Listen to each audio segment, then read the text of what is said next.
So this here is not your typical Segway. In fact, when you think of Segway, I think of e-bikes, scooters, and go-karts. But this here is a power station called the Cube series. Now, Segway obviously makes a lot of different electronics, and all of them actually have pretty good batteries. In fact, they're probably one of the most safest devices I've ever seen. So seeing them make a power station, it almost seems like the perfect combination.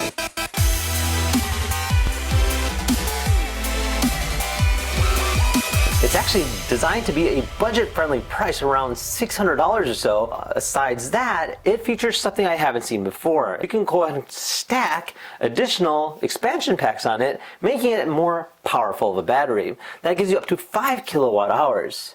Now, again, more or less designed up to you. It does lack certain features that you see in some other ones, including wireless charging, a built-in light, but then again, you do get the name brand as well as an app integration, giving you the full capability to go ahead and control it, and then of course expanding on it, again making it a really unique, one-of-a-kind power station. So this is the packaging, this here's the box. It says Segway, looks pretty cool, kind of shows a little bit about some details as well. On the top talks about the screen itself in terms of what it kind of indicates. So there's a lot of safety measures. Again, that's something you really do want to have, especially with battery packs. Supposedly has a mech design, and it's supposed to be super duper durable because it's made out of like aluminum alloy material. Let's open this thing up.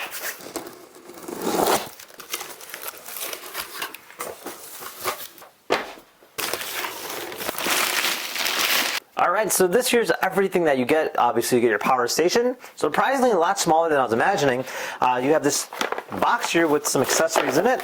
So we have our user manual, our input charging cable right over here, an adapter here to go ahead and charge it via cigarette lighter. So let's take a closer look at this thing. So it does have a really unique design to it. It does have these nice looking grippers on top, weighing about 35 pounds I would say, making actually one of the lighter ones I've ever seen. You have a lot of different rubbers on it, so I can technically put it this way. It's got rubber stoppers there. I could put it this way, rubber stoppers there, and then even this way as well, and then same with the top side too. On the front side here you have a nice looking LCD screen. You have your different outputs. You have 12 different ones in terms of what you have. So you have 3 different AC outlets at 2200 watts max. Press that button there, go ahead and turn it on. Then you have your DC ports as well. So you have 2 ports right over there. And then over here, you're going to have your cigarette lighter port, as well as your USB ports. So you have 4 USB-A ports, as well as 2 USB-Cs. Nice thing about that, it does charge at 100 watts, giving you fast charging capability in terms of charging your phone goes. Other than that, there's a power button here. And again, no light and no wireless charging. Go ahead and turn it on, just hit this button here. You'll hear a beep. And right now it does show here that there's a percentage of battery life at 71%. Hitting these buttons here will go ahead and turn them on. And that's it. Now it does have a fan on the side that you can feel the wind kind of blowing out, keeping it nice and cool. And on the back side here, you go and pop this open. You'll see your overload protector, your AC fast charge, and then your solar/car input.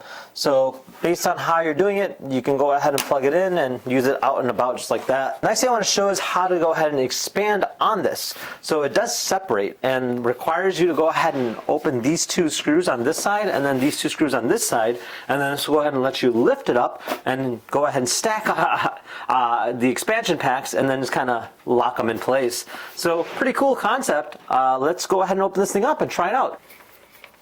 So it requires a 7x64 Allen to go ahead and open this up. However, if you do get the 2000 series, which is not this one, it does come with it. So that's nice too, that includes it.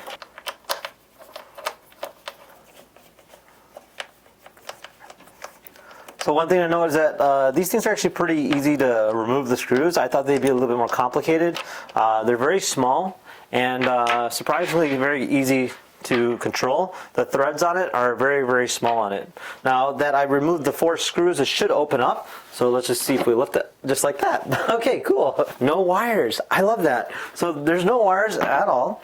This here being the battery pack portion of it, you can see it right here.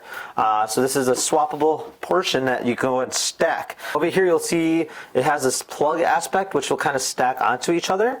And then from there the expansion piece will go boop right in the middle. You just go ahead and stack them up, and then this will go on the top like that. So kind of how you're doing it, it's kind of up to you, but again, you can expand up to 5 kilowatt hours in terms of that aspect goes. So I went ahead and downloaded the app, and ironically, it's actually the same app that they use to connect the e-bikes and the scooters and stuff like that. So it's kind of interesting that this is also part of that. And then this here is my main hub. I'm going to click on search my devices.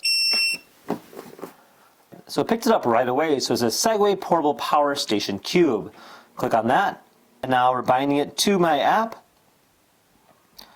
and there is our power station. So this is kind of cool. It shows what's happening here. So it shows that it's at 71%, featuring 705 watts, temperature. You can go and update the specific features right here as well. You have self-diagnose, etc. Shows all the different things here. I could turn it on as well, just like that. Turn it off, just like that. Same with the DC. Vice versa. So right here it'll kind of show what's happening in terms of how much battery's left and things like that. So pretty cool stuff. Set this thing up next and see what we can power on with it. Alright, so ready to go ahead and put this thing to the test. Now I went ahead and connected some of the craziest devices I can imagine. So we had a robot, we have a 4K projector, we have robotic shoes, we have 2 additional robots over here, and then we also have a game controller. And yeah, this is actually kind of interesting to see. Now, right now the unit is currently off, so I'm going to go ahead and power. So you can see right here on the front, we actually have it also charging a power station. We have all our USB-C ports connected here as well. We don't have any DC ports connected, but it does show right now how many watts it's using. So it's using 46 at this exact moment. So this here kind of shows what's happening. So right now we're using 197 watts, and then over here it shows how many hours we can run this for. So 2 hours straight, we can have all these devices on running at this exact moment. Now, besides that, it does show the percentage. Right now we're down to 69%. We're running at 682 watt hours. And then if I go ahead and scroll a little bit down here, I can actually see everything individual. So our AC is specifically 168 watts. And then, yeah, I mean, this is actually pretty darn cool. So it will limit itself to 700, just so you keep that in mind. But again, you know, the fact that you can go ahead and run so many different devices at once is really neat. Now, if I go ahead and scroll down just a little bit more here, I click on more functions. So it does show alternating current AC input power limit. So this function can be used by setting up the AC input power when the AC socket power is limited. It's got the fan mode, which you can go ahead and activate cool mode or silent mode based on what you want to do. R drive, which can adapt to adjust the power to electrical appliances, which can be used normally by alternating current power equipment that exceeds the rated output power. So that's kind of nice. It does give you that R drive capability. And then it also has a UPS, which is an uninterruptible power supply. Automatically switch to inverter power within 20 ms if AC input was cut off by power grid failure. So it'll automatically transition those powers together without having any issue. And then it does have a button tone, which you can go ahead and use when you turn it on and off. Essentially that Segway iconic sound. Let's just go ahead and see if we can go ahead and power on a few other devices next, and see if we can go power on a Segway scooter, as well as an Iron Man and War Machine suit. So for this test here, we'll be charging our Segway C80 with our Segway power station. So right now I actually have plugged in directly to an inverter, which is actually plugged into this charger. Right now there's no LED indicated, meaning it's not charging. However, the moment I turn this on, we have our status light just right there. So yes, it does work, and it's able to charge essentially a scooter on the go just like that. For the next test here, we'll see if we can go ahead and power up a War Machine as well as an Iron Man suit right behind me. Let's plug this thing in and see what happens. Okay, go ahead and turn it on.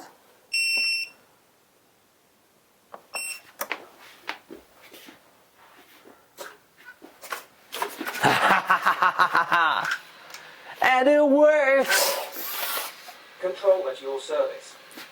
So right now it does show the full display here and what's happening, in which we actually have an output of 33 watts, kind of fluctuating there. However, we do have 71% battery life and a total of 11 hours of running our suits just like this. You guys have it. Overall, a pretty cool concept. I love the fact that this thing is super duper lightweight and super durable. In fact, that you can go ahead and take it just about anywhere and not having to worry about it getting damaged from water or just from being thrown around is actually a great idea.